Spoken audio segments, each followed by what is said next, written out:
Udah mau tahun baru aja nih. Tahun baru biasanya dijadikan kesempatan untuk kita bisa melakukan refleksi diri. Kita lihat lagi apa aja yang udah kita lakukan sepanjang tahun ini, dan kita buat rencana apa aja yang mau kita lakukan di tahun yang akan datang supaya hidup bisa jadi lebih baik, makin hari makin baik, sampai kita bisa jadi versi terbaik dari diri kita. Kamu yang setuju tulis di kolom komen. Hidup harus makin hari makin baik. Karena itu kita harus lakukan beberapa persiapan. Yuk kita siap-siap sama-sama menyambut tahun yang baru. Yang pertama, lakukan live audit. Kalau di perusahaan, audit kan biasanya dilakukan hampir setiap tahun ya. Nah, kalau audit perusahaan itu biasanya dilihat apa sih? Yang dilihat kan apakah proses yang berjalan selama ini sudah sesuai dengan ketentuan atau tidak, sesuai dengan rencana awal apa enggak, apakah ada penyimpangan, apakah ada yang perlu diperbaiki gitu kan. Sama dengan hidup kita, kita pun juga harus melakukan live audit. Kita cek nih selama ini bagaimana sih kita menjalani hidup, apakah ada yang harus kita perbaiki. Di area mana aja biasanya yang harus kita cek? Kita lihat sama-sama. Dalam hal keuangan, apakah selama tahun yang berjalan ini keuangan kita baik-baik aja? Kita mesti lihat apakah selama tahun ini tuh ada keputusan-keputusan yang kita buat yang mengganggu kesehatan keuangan kita. Apakah ada hutang-hutang baru yang kita ambil yang ternyata kita sulit untuk melakukan pembayarannya.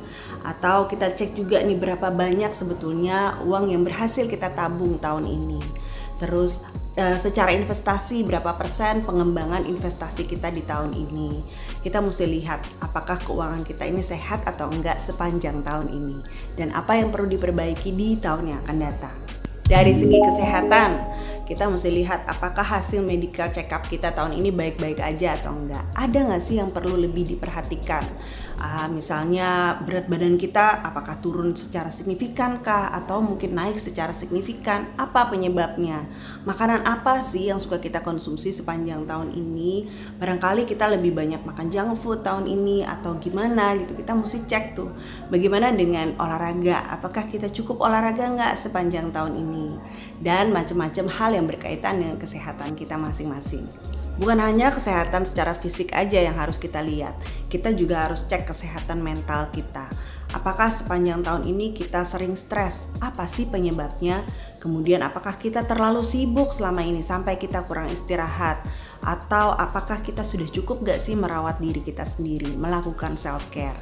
Dalam hal pengembangan diri, sudah nggak kita melakukan pengembangan diri kita sendiri nih sepanjang tahun ini?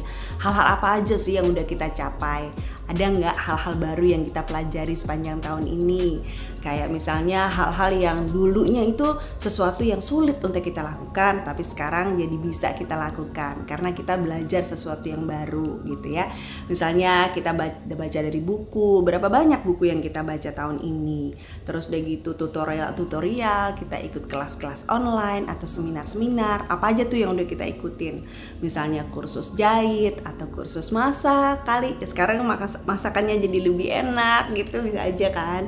Atau mungkin kursus bahasa asing, sekarang bahasa yang dulu mungkin kita susah untuk kita ucapkan, sekarang mungkin kita jadi jago gitu, bisa aja. Terus apa lagi? Coba lihat hal-hal apa aja yang sudah kita capai sepanjang tahun ini. Terus udah gitu, dalam hal apa aja sih kita ini sudah berubah jadi lebih baik. Mungkin kita sekarang dalam pergaulan udah lebih enak gitu, lebih pintar bicara, atau mungkin apa gitu. Tulis semuanya tuh, kita yang paling tahu diri kita sendiri. Pengembangan diri kita sendiri, kita yang paling tahu. Dalam hal hubungan dengan orang lain, ini juga penting nih. Coba cek apakah sepanjang tahun ini hidup kita ini sudah memberikan dampak yang positif gak sih buat orang-orang di sekitar kita. Ada gak sih orang-orang yang tanpa sengaja atau dengan sengaja juga bisa kita melakukan kesalahan yang membuat orang lain mungkin sakit hati. Ini penting juga, kita mesti cek apakah ada orang yang harus kita datengin untuk kita minta maaf atau bagaimana. Kemudian juga apakah kita sudah cukup memperhatikan orang tua kita, suami atau istri, anak-anak ya. Apakah kita sudah cukup memberikan waktu kita yang terbaik untuk orang-orang yang kita sayang ini. Hubungan kita dengan orang lain juga penting banget.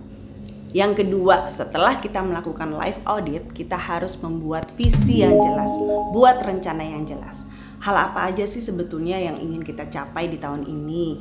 Hal apa aja yang harus diubah? Hal apa aja yang harus dikembangkan? Bagaimana cara mengubahnya? Bagaimana cara mengembangkannya gitu ya.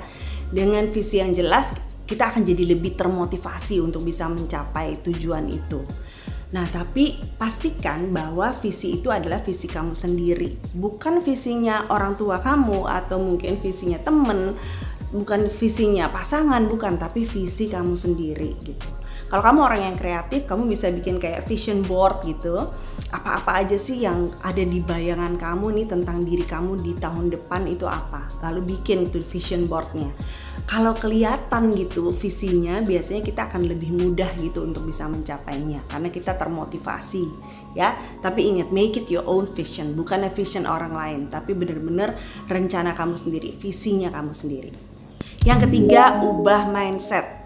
Mindset itu sangat menentukan banget berhasil atau tidaknya kita mencapai visi yang tadi, mencapai rencana-rencana kita ya. Cara kita berpikir, apa yang kita percaya di dalam sini itu adalah yang menentukan tindakan-tindakan kita, gitu kan? Jadi sebetulnya kalau kita bisa ubah perspektif kita yang selama ini salah, kemudian kita bisa fokus pada hal-hal yang bisa kita kendalikan, itu kita akan lebih mudah mencapai tujuan kita. Dengan fokus yang benar, perspektif yang benar, mindset yang benar nih, tindakan kita juga jadi benar. Yang keempat, buat rencana jangka pendek. Nah, kita udah punya visi yang jelas kan, kita juga udah punya mindset yang benar. Nah, sekarang kita mesti bikin rencana-rencana jangka pendeknya. Ibaratnya gini, kalau kita mau naik mobil menuju ke suatu tempat, tujuannya udah jelas nih mau kemana gitu kan. Nah, udah gitu kita sendiri yang harus nyetir, nggak bisa disetirin, harus kita sendiri yang nyetir.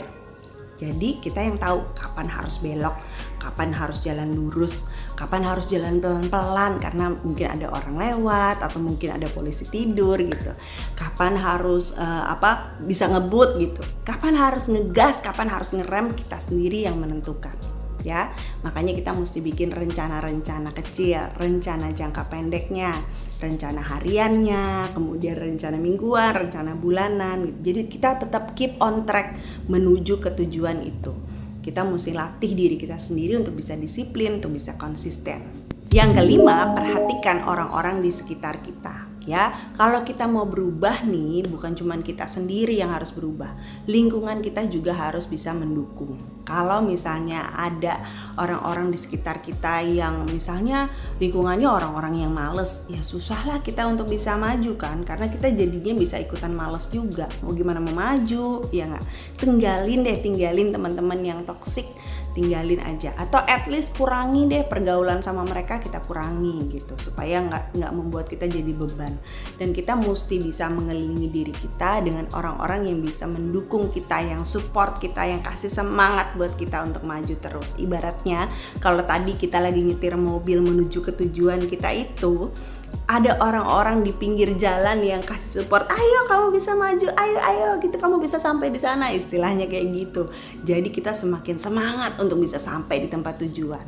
Kalau misalnya orang-orang yang toksik kan, ya ibaratnya nahan-nahan kita supaya kita nggak nyampe ke sana gitu, malahan kita malah jadi sulit untuk bisa mencapai tujuan kita. Jadi hati-hati, perhatikan orang-orang di sekitar kita. Yang keenam, nikmati proses. Sepanjang tahun ke depan ini kita nggak tahu apa yang akan terjadi. Dalam proses kita untuk jadi lebih baik, pasti akan ada tantangan-tantangan yang kita hadapi. Dan disitulah kita mesti belajar untuk bisa menikmati proses.